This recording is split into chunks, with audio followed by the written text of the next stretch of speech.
Hello students, आप लोगों का वेलकम है एक बार फिर से आज के इस नए टॉपिक में। ठीक है, तो चलिए आज के जो हमारे केमिस्ट्री का जो टॉपिक चल रहा था उसको हम स्टार्ट करते हैं। तो जो भी बच्चे चैनल पे न्यू होंगे सब्सक्राइब कर लीजिएगा जी। ठीक है, तो देखिए हमारा जो टॉपिक चल रहा था वो चल रहा था केमिस्ट्री के लेसन 3 का। तो इसमें हम लोगों ने कुछ अच्छे अच्छे प्रश्नों को कवर कर लिया था। तो आज का जो हमारा ये टॉपिक होने वाला है वो प्राथमिक सेल यानी प्राइमरी सेल से स्टार्ट होगा। तो सारे बच्चे वीडियो में अंत तक बने रहेंगे क्योंकि काफ़ी अच्छे अच्छे प्रश्नों को इस वीडियो में हम लोग कवर करेंगे। और जिन बच्चों को कोई दिक्कत हो वो हमें कमेंट में लिखकर सवालों को पूछ सकते हैं, या हमने उन्हें व्हाट्सएप नंबर प्रोवाइड करवा दिया है, वहाँ पे भी आप हमें कांटेक्ट कर सकते हैं। और आप हमें हमारे लर्निंग ऐप ड्रीम क्लासेस को प्ले स्टोर से डाउनलोड करके वहाँ से पूरी पढ़ाई जो है इस क्लास 10th 11th और 12th की कर सकते हैं। ठीक है, चलिए आज के इस टॉपिक में हम बात करते हैं। आज हमारा पहला टॉपिक है, देखिए प्राथमिक सेल यानी प्राइमरी सेल क्या होता है। बहुत ही अच्छा प्रश्न है, कई बार एग्जाम में पूछा है। इसका राइट आंसर ये होगा कि प्राथमिक सेल एक ऐसा सेल है जो पदार्थ की रासायनिक क्रियाशीलता के बल पर विद्युत ऊर्जा का उत्पादन करता है। ठीक है, क्या कह रहा है देखिए टॉपिक, प्राथमिक सेल एक ऐसा सेल है जो पदार्थ की रासायनिक क्रियाशीलता के बल पर विद्युत ऊर्जा का उत्पादन करता है। और जब तक पदार्थ की रासायनिक क्रियाशीलता कायम रहती है, मतलब बनी रहती है, तब तक सेल कार्य करते रहता है। और जब पदार्थ की रासायनिक क्रियाशीलता जो है वो समाप्त हो जाती है तो सेल कार्य करना बंद कर देता है। और ऐसे सेल का पुनर्जीवित करना, या ऐसे सेल को यहाँ कर दीजिए, ऐसे सेल को पुनर्जीवित मतलब फिर से बनाना या पुनर्जीवित करना संभव नहीं होता है। ठीक है, तो ये था इसका आंसर। फिर से देखिए पढ़ रहे, प्राथमिक सेल एक ऐसा सेल है जो पदार्थ की रासायनिक क्रियाशीलता के बल पर, क्या है, पदार्थ की रासायनिक क्रियाशीलता के बल पर विद्युत ऊर्जा का उत्पादन करता है। और जब पदार्थ की रासायनिक क्रियाशीलता कायम रहती है तब तक सेल कार्य करते रहता है। और जब पदार्थ की रासायनिक क्रियाशीलता समाप्त हो जाती है तो सेल कार्य करना क्या होता है, बंद कर देता है। और ऐसे सेल को पुनर्जीवित करना मतलब फिर से बनाना, या पुनर्जीवित का मतलब फिर से उसको जिंदा करना, जीवित करना संभव नहीं होता है। जैसे में हम कह सकते हैं लेक्लांच सेल एक प्रकार का क्या है, प्राथमिक सेल है। तो बहुत ही अच्छा टॉपिक ये है। देखिए वस्तुनिष्ठ में पूछता है कि लेक्लांच सेल जो है वो किस प्रकार के सेल के अंतर्गत आता है, तो प्राथमिक सेल। ठीक है, आपको ऑब्जेक्टिव क्वेश्चन में भी ये देखने को मिल सकता है, तो नोट कर लेंगे सारे बच्चे। और जिन बच्चों को हमारा पीडीएफ चाहिए वो हमें व्हाट्सएप नंबर पर कांटेक्ट करेंगे, वहाँ से भी हम उनको ये सुविधा दे सकते हैं, या फिर आप हमारे लर्निंग ऐप्स पर भी जाकर हमारे पीडीएफ को परचेज कर सकते हैं। ठीक है, आगे बढ़ते हैं नेक्स्ट टॉपिक की ओर। अगला हमारा जो है, देखिए इसके अगला द्वितीयक सेल यानी कि सेकेंडरी सेल किसे कहते हैं। ठीक है, चलिए इसके आंसर को जानते हैं। वैसे सेल जिसका उपयोग यानी जिसका यूज बार बार आवेशित करके, मतलब उसको चार्ज करके किया जाता है। ठीक है, वैसे सेल जिसका उपयोग जो है बार बार उसको आवेशित करके किया जाता है द्वितीयक सेल कहलाता है। और इस सेल को पुनर्जीवित करना संभव है, क्योंकि जब वो एक बार खत्म होगा, समाप्त होगा, फिर से हम उसको आवेशित करके क्या कर सकते हैं, जीवित कर सकते हैं। जैसे में कह सकते हैं लेड संचायक सेल एक प्रकार का द्वितीयक सेल का उदाहरण है। ठीक है, प्राथमिक सेल में हमारा हो गया लेक्लांज सेल जिसको कि पुनर्जीवित नहीं किया जा सकता है। द्वितीयक सेल में हो गया लेड संचायक सेल जिसे कि हम लोग द्वितीयक सेल के रूप में फिर से जीवित कर सकते हैं। ठीक है, आगे बढ़ते हैं नेक्स्ट टॉपिक की ओर। देखिए नेक्स्ट हमारा जो कह रहा है ये वाला, देखिए शुष्क सेल से लाभ। ठीक है, शुष्क सेल से क्या क्या लाभ होते हैं ये हमें इस टॉपिक में पढ़ना है। देखिए हमारा पहला क्या हो जाएगा, शुष्क सेल हल्का एवं सस्ता होता है। काफी लीजिए, शुष्क सेल क्या होता है, हल्का एकदम, और क्या होता है, सस्ता होता है। दूसरा कह रहा है इसमें किसी द्रव का इस्तेमाल नहीं किया जाता है। शुष्क सेल में किसी द्रव का इस्तेमाल नहीं किया जाता, याद रखेंगे सारे बच्चे। और इसीलिए हम इसे एक स्थान से दूसरे स्थान तक ले जाने में सुविधा होती है, क्योंकि ये काफ़ी हल्का होता है और सस्ता होता है। और हल्के होने के कारण इसे हम क्या कर सकते हैं, एक स्थान से दूसरे स्थान तक आसानी से सुविधाजनक ले जा सकते हैं। ठीक है, आगे देखिए क्या कह रहा है हमारा टॉपिक। नेक्स्ट हमारा कह रहा है, देखिए शुष्क सेल की परिसीमा, मतलब उसकी सीमा क्या क्या है। ठीक है, वो कहाँ तक कार्य कर सकता है, ये हमें जानना है। देखिए इसमें हम लोग जानेंगे कि शुष्क सेल की परिसीमा क्या क्या होती है। पहला, इसमें किसी भी अभिकारक की क्रियाशीलता नष्ट होने पर सेल क्या हो जाता है, बेकार हो जाता है। अगर मान लीजिए कि सेल में जो है किसी भी अभिकारक की क्रियाशीलता, मतलब कार्य करने की क्षमता जो है अगर नष्ट हो गई या समाप्त हो गई तो सेल क्या हो जाता है, बेकार पड़ जाता है। ठीक है, और दूसरा इसमें जानना है कि इसमें उपस्थित लेई का थोड़ा अम्लीय होने के कारण, मतलब शुष्क सेल में जो उपस्थित लेई होता है पदार्थ, ठीक है, द्रवित पदार्थ, द्रव वाला, वो अम्लीय होने के कारण क्या होता है, जस्ता के बर्तन का धीरे धीरे संक्षारण होने लगता है। इसलिए ऐसा सेल अल्प आयु का होता है। अल्प मतलब बहुत ही कम आयु का होता है, बहुत ही कम टिकाऊ होता है। तो कह सकते हैं शुष्क सेल की दूसरी परिसीमा में कि इसमें उपस्थित लेई का थोड़ा अम्लीय होने के कारण जस्ता के बर्तन का धीरे धीरे संक्षारण होने लगता है, इसलिए ऐसा सेल अल्पायु का कहलाता है। क्लियर है, चलिए आगे बढ़ते हैं। नेक्स्ट हमारा देखिए जो कह रहा है, वो कह रहा है ईंधन सेल, यानी कि फ्यूल सेल। इंग्लिश में क्या कहेंगे, फ्यूल सेल क्या होता है। चलिए इसकी परिभाषा को भी हम पढ़ते हैं कि वह सेल जिसके द्वारा उच्च कोटि के ईंधनों, मतलब कि हाई कोटि के, ठीक है, उच्च एकदम उच्च स्तरीय कोटि के ईंधनों जैसे कि हाइड्रोजन, मीथेन, मेथनॉल आदि से प्राप्त ऊर्जा को, ठीक है, वह सेल जिसके द्वारा उच्च कोटि के ईंधनों जैसे कि हाइड्रोजन, मीथेन, मेथनॉल इत्यादि से प्राप्त ऊर्जा को विद्युत ऊर्जा में परिणत कर देता है। ठीक है, ईंधन सेल जो है इन सारे उच्च कोटि के ईंधनों को क्या करता है, इससे जो प्राप्त ऊर्जा होती है उसको विद्युत ऊर्जा में परिणत कर देता है। परिणत का मतलब उसे बदल देता है।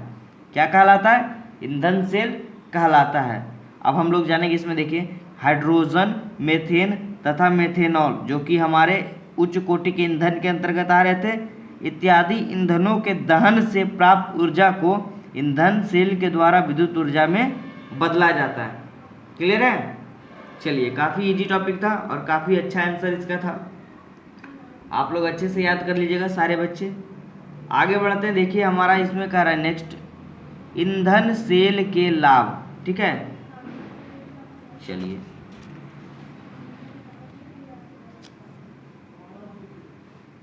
अभी कुछ और टॉपिक्स इसमें पढ़ेंगे हम लोग। ठीक है, तो आज का ये चैप्टर हम लोग क्लियर कर ही लेंगे। यहाँ पे देखिए इसमें कह रहा है ईंधन सेल से क्या क्या लाभ होते हैं। अभी हम लोगों ने इसकी परिभाषा को ऊपर पढ़ा, अब हम लोग जानेंगे इसके लाभ।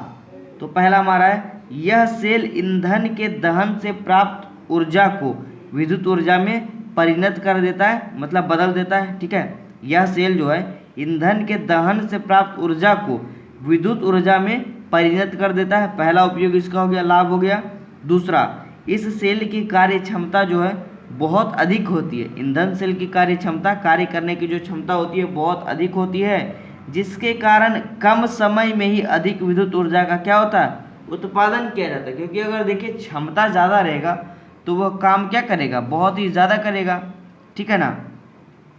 तीसरा देखिए, हल्का होने के कारण इसका उपयोग अंतरिक्ष यानों में, जो कि ऊपर रॉकेट वगैरह हो गया, अंतरिक्ष यानों में विद्युत ऊर्जा के स्रोत के रूप में किया जाता है। ठीक है, ईंधन सेल जो है वो हल्का होता है बहुत ही, इसीलिए इसका उपयोग किस में करते हैं, अंतरिक्ष यानों यानी वायुयानों में, जो हमारा हवा में जो उड़ता है, ठीक है, या फिर रॉकेट वगैरह हो गया, उसमें क्या करते हैं, इसका विद्युत ऊर्जा के स्रोत के रूप में उपयोग किया जाता है। ठीक है। चौथा इसमें कह रहा है कि इस सेल के उपयोग करने से पर्यावरण में प्रदूषण की समस्या जो है काफ़ी कम होती है। ठीक है, ये था हमारा इस टॉपिक का सटीक आंसर, ईंधन सेल के लाभ का। चलिए आइए आगे बढ़ते हैं, कुछ और टॉपिक्स को हम लोग इस वीडियो में कवर करते हैं।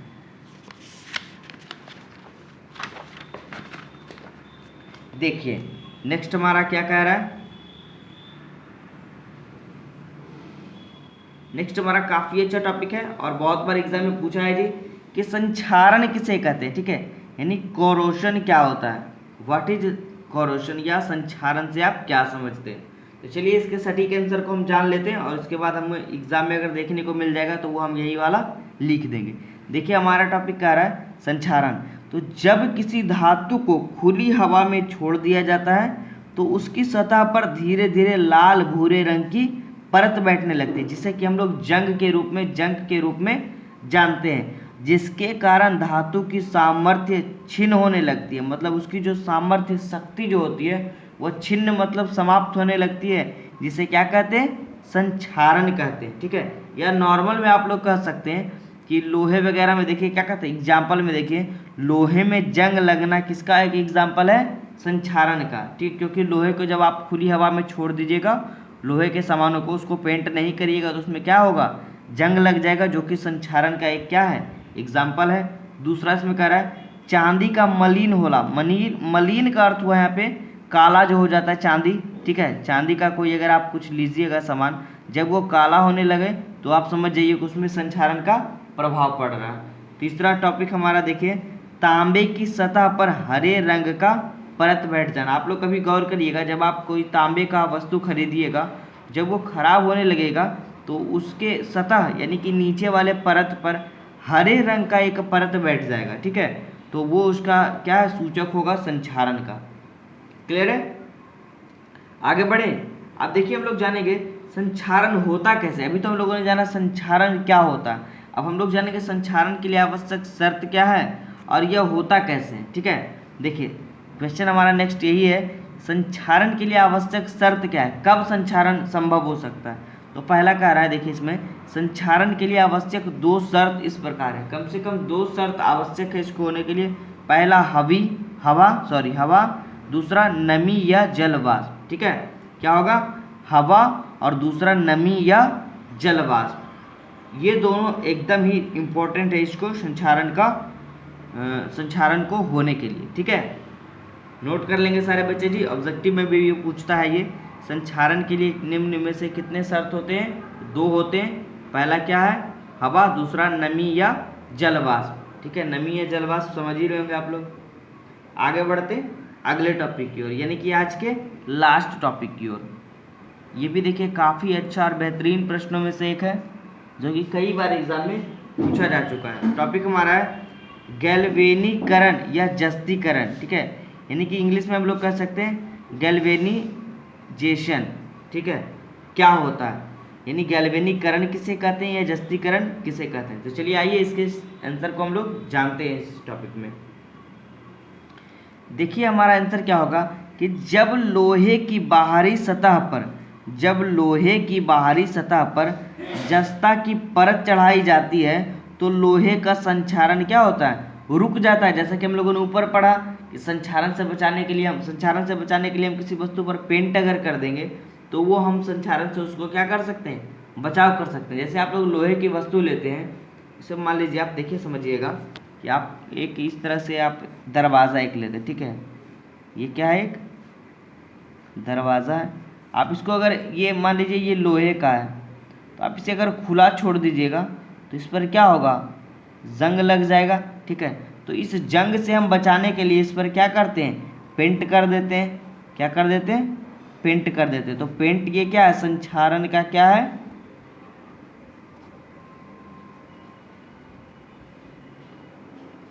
संक्षारण का बचाव हमें कौन कर रहा है, यहाँ पे पेंट कर रहा है। ठीक है, तो यही टॉपिक समझना है। देखिए कह रहा है कि जब लोहे की बाहरी सतह पर जस्ता यानी कि जिंक की परत चढ़ाई जाती है, ठीक है, या पेंट किया जाता है तो लोहे का संक्षारण क्या होता है, रुक जाता है। और इस प्रकार के लोहे को जस्तीकृत लोहा, ठीक है, जस्ते के पेंट चढ़े हुए लोहे को क्या कहेंगे, जस्तीकृत लोहा या गैल्वेनीकृत लोहा कहते हैं, तथा इस प्रक्रिया को जस्तीकरण या गैल्वेनीकरण कहा जाता है और इसे बलिदानी परिरक्षण भी कहा जाता है। ठीक है, या एकदम इजी में आप कह सकते हैं, इजी वे में, कि किसी भी लोहे की वस्तु को पेंट करना या उस पर तांबे या जस्ते की परत चढ़ाना गैल्वेनीकरण या जस्तीकरण कहलाता है। ठीक है, या फिर इस तरह से भी कह सकते हैं जस्तीकरण में, किसी धातु पर जस्ते की परत चढ़ाना क्या कहलाता है, गैल्वेनीकरण या जस्तीकरण कहलाता है। तो ये था इस टॉपिक का सटीक और बेहतरीन आंसर, ठीक है। तो चलिए आज के इस सेशन में इतना ही। आगे आप लोग इसी तरह बने रहिए हमारे चैनल ड्रीम क्लासेस पर। ये देखिए आपका चहीता यूट्यूब चैनल ड्रीम क्लासेस, बने रहिए हमारे साथ, सपोर्ट करते रहिए और केमिस्ट्री के नेक्स्ट पार्ट का आप लोग वेट करिए, ठीक है। और आपने हमारे जिन बच्चों ने हमारे लर्निंग ऐप को डाउनलोड नहीं करा है वो हमारे इस लर्निंग ऐप ड्रीम क्लासेस को जाकर अभी प्ले स्टोर से डाउनलोड कर लीजिए। जिनको कि फुल्ली तैयारी करनी है क्लास 10th 11 और 12th की, वहाँ पे आपको फुल्ली कोर्स PDF नोट्स जो भी हो और गैसिंग क्वेश्चन वगैरह और उसके सारे वीडियो लेक्चर वहाँ पे अवेलेबल है। और वहाँ पे जनरल के टॉपिक्स भी अपलोड कर दिए गए हैं, ठीक है। ड्रीम क्लासेस पर NEET, general competition, SSC, banking, railway सारी सुविधा वहाँ पे उपलब्ध करा दी गई है। तो आज के बाद आप लोग को कहीं भी भटकने का ज़रूरत नहीं है। यूट्यूब पे आप लोग हमारे लर्निंग ऐप को डाउनलोड करके वहाँ से घर बैठे पढ़ाई कर सकते हो, ठीक है। तो चलिए आज के इस टॉपिक में इतना ही, बने रहिए हमारे साथ। Thank you.